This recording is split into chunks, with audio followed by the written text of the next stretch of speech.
কনক রে, মামি বসো না, বসো। হ্যাঁ রে কনক, তোর সঙ্গে কথা বলতে কত ইচ্ছে করে রে আমার, কিন্তু সুযোগ পাই কোথায়? আয় না, একটু বস না, দুটো কথা বলি তোর সঙ্গে, বস না। মামি তুমি বলো, আমি কাজ করতে করতে শুনছি তো। হ্যাঁ রে, আমি বলছিলাম কি, তোরা দুই বোনে একসাথে এই এক বাড়িতে বিয়ে করে এলি একই দিনে, তা ঝিলমিল তো মা হতে চললো রে, তোর কোনো খবর নেই কেন? হ্যাঁ, আমি বলি কি, বেশি দেরি করাটা ঠিক নয়, এবার একটা কিছু ভাব। সার্থকী বাবা জীবনের সঙ্গে কথা বল। তুমি বসো মামি, আমি রান্নাঘরে কাজগুলো সেরে আসছি। ওই কাজ আর কাজ, কাজ কোনোদিন ছাড়া হবে না কো, সারা জীবন কাজের লোকের মতন খেটে মর। ওরে, এবার নিজের দিকে একটু তাকাবি না রে মা? কি বলছি, একটু ঘটে ঢুকছে?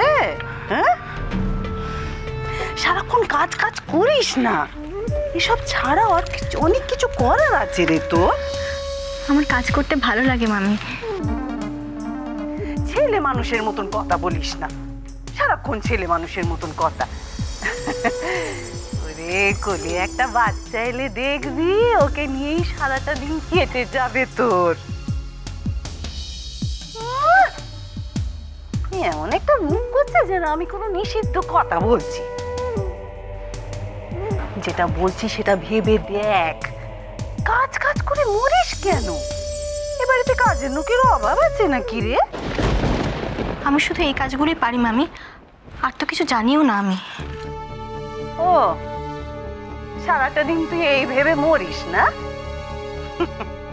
ঠিক আছে, তুই না হয় একটু মাঝে মাঝে গন্ডগোল পাকাস, কিন্তু তোর মতন ভালো মানুষ, ভালো মেয়ে কটা আছে বল দেখিনি? দেখি দেখি আমার দিকে একটু তাকা, দেখি দেখি তাকা আমার দিকে। আয়নার সামনে একটু দাঁড়িয়ে নিজেকে দেখে না গো, কি চেহারা ছিঁড়ি, চোখের নিচে কাশিতে জমে গেছে। হ্যাঁ, চেহারাটা কিরকম শুকনা হয়ে গেছে আমশির মতন, নিজেকে সাজিয়ে গুছিয়ে রাখতে পারিস না গো? কি বলছি সেটা বুঝেছিস? হ্যাঁ, সার্থকী বাবা জীবনকে দেখ, সারাক্ষণ ঝক ঝক তক তক করছে। যখন ওর সংসার করছিস তখন ওর মতো নিজেকে একটু একটু সাজিয়ে গুছিয়ে রাখতে হবে না রে মা আমার? হ্যাঁ, আমি যেমন, ও আমাকে তেমনই ভালোবাসে মামি। এই নিয়ে তুই নিজেকে মিথ্যে কথা বল,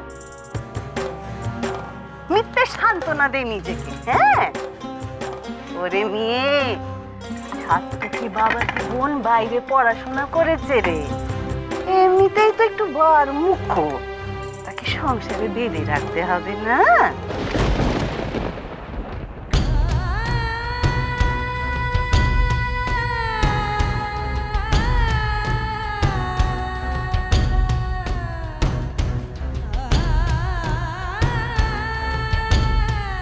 সবকিছুকে বেঁধে রাখা যায় মামি? যায় রে যায়, উপায় জানতে হয়। আমি তো বলছি তোকে। তুমি আমাকে নিয়ে ভেবো না, আমি ঠিক আছি একদম। আমি ভাববো না তো কে ভাববে রে? হ্যাঁ, তুই যতই মেয়ে মেয়ে কর, শাশুড়ি কোনোদিন মা হয় না। আমি ভালো আছি, ঠিক আছি এসব বলে না তুই ইন্দিরা চৌধুরীর চোখে ধুলা দিতে পারবি, আমার চোখে নয়। ওরে কনক, যেটা বলছি সেটা মন দিয়ে শোন। আমি বাচ্চার কথা এমনি এমনি বলিনি রে, অনেক ভেবে চিনতে বলেছি। টুপ করে একটা পেরে ফেল, দেখবি সব সমস্যা মিটে যাবে। আমি একটু আসছি মামি। কনক তো আমি রেডি হওয়ার সময় সব সময় ঘরে থাকে, আজ কোথায় গেল? তোমার কি কিছু হয়েছে? তুমি এই মোমেন্টে চুপচাপ আছো? কিছু না।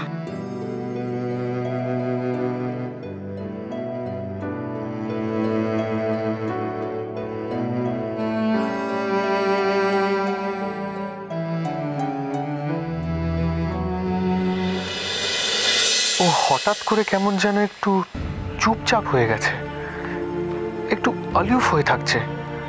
কেন? ব্যাপারটা কি? কিছু কি হয়েছে ওর?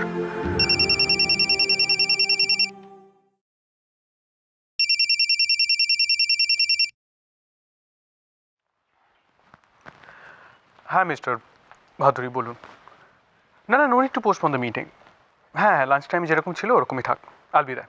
ওকে, সি ইউ দ্যার।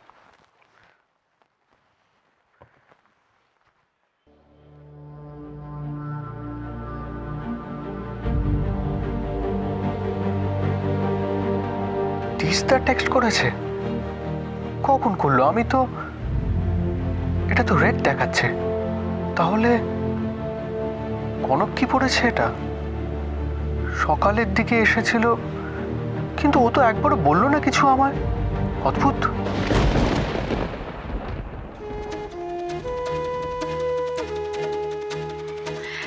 দাদা ভাই, একটু আসছি। বলছে তোমার কি কিছু লাগবে? না, আমার কিছু লাগবে না, কিন্তু তুমি হঠাৎ এখন? আসলে কি বলতো, সারাদিন ঘরে শুয়ে বসে থাকা ছাড়া তো আমার কোনো কাজ নেই। বাড়িতে একটা লোক আমাকে কিচ্ছু করতে দেয় না, ঘরে বসে বসে শুধু বোর হই।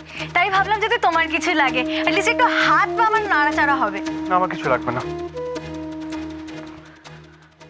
আচ্ছা, কনক কোথায় আছে জানো? ও, কনক তো কিচেনে, তাই আমি তোমাকে জিজ্ঞেস করতে এলাম যে ইনকেস যদি কিছু লাগে। না, কিছু লাগবে না, ও এমনি সব গুছিয়ে গেছে। ও, আর সবাই যখন বলছে তখন তুমি রেস্ট নাও। এই অবস্থায় এত হাঁটাচলা করা ঠিক নয়। ব্যাস হয়ে গেল। এইভাবে না কাজ না করে করে দিনে দিনে আমি মুটিয়ে যাচ্ছি।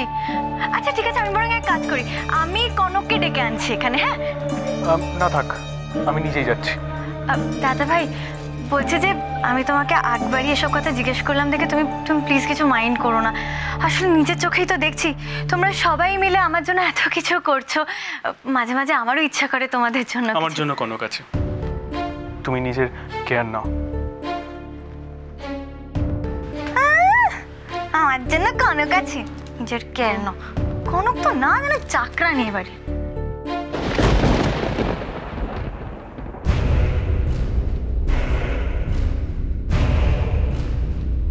বৌরানী, এবার তো তোমার ছুটির ঘন্টা বাজিয়েই ছাড়বো। এবার তো তুই গেছিস রে কনক, আর তুই নিজেকে বাঁচাতে পারবি না।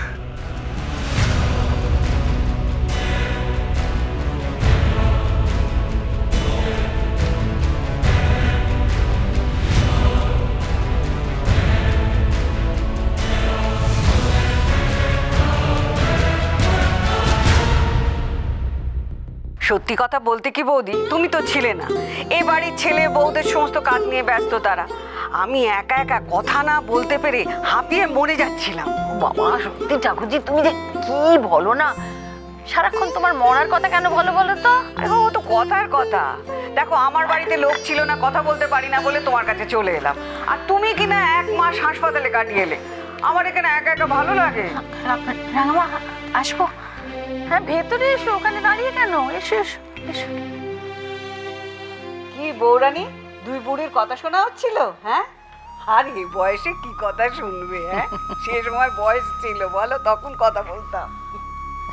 তা তুমি এখন এখানে কেন ভাই? সাত্তুকি দাদু ভাই, কর্তামশাই ওরা সব অফিসে যাবে না নাকি? ছুটি আজকে? না না, বেরোবে তো এক্ষুনি। আমি তোমাদের জল খাবারটা নিয়ে এলাম। তো সে তোমার এখানে তো থাকার দরকার ছিল না। তুমি বরং যাও, তুমি তো ওদের খাবার দাবার তুমিই দাও। ওরা বেরোবে, ওদের দিকে দেখো গে যাও এখন। মা, বড় মা সবাই ওখানে আছে, আমি তোমাদের খাবারটা দিয়ে দিই। না, আমরা ওখানে বসেই খাবো। রাঙামা, এখানে দিতে হবে না, ওখানে খাবো। চলো, নামবে তুমি? এসো। হ্যাঁ হ্যাঁ, আস্তে নেবো, আস্তে নেবো। আস্তে আস্তে আস্তে আস্তে নেবো। হ্যাঁ হ্যাঁ, তোমাকে আর এখানে থাকতে হবে না, আমরা ঠিক আছি, আমরা খেয়ে নেব। তুমি বরং যাও, ওদের খাবার দাবার দাও। সাত্তুকি দাদু ভাই নিশ্চয়ই খুঁজছে তোমাকে। ওসব গোছানোই আছে রাঙামা, তোমরা জল খাবারটা তাড়াতাড়ি খেয়ে নাও। সকালের খাবারটা দেরি করাটা একদম ঠিক নয়, খেয়ে নাও তাড়াতাড়ি। ও বাবা, দেখেছো ঠাকুরজি কি শাসনটাই করছে? হ্যাঁ, একেবারে ইন্দুর মতন। সবাইকে ধরে ধরে টাইমে খাওয়ায় যেমন ইন্দু, এ মেয়েও সেটা শিখেছে। ও ও আমাদেরও একেবারে টাইম ধরে খাওয়াবে। দাও। রাঙামাকে কি করে বলি? এখন ওর কথা ভাবার অন্য মানুষ হয়েছে। আমি থাকি না থাকি কি এসে যায় তাতে? কনক, ওই দেখো সার্থকী ডাকছে। কি বলেছিলাম বৌরানী? আরে বাবা, তোমার বয়সটা আমরা এই দুই বুড়ি অনেক দিন হলে পেরিয়ে এসেছি, বলো। শুধু জিনিস গুছিয়ে রাখলেই কি সব প্রয়োজন মিটে যায়? তুমি যাও তো বাবু, যাও। আমরা তো খাচ্ছি, তুমি বরঞ্চ একটু জল দিয়ে যাও। চল।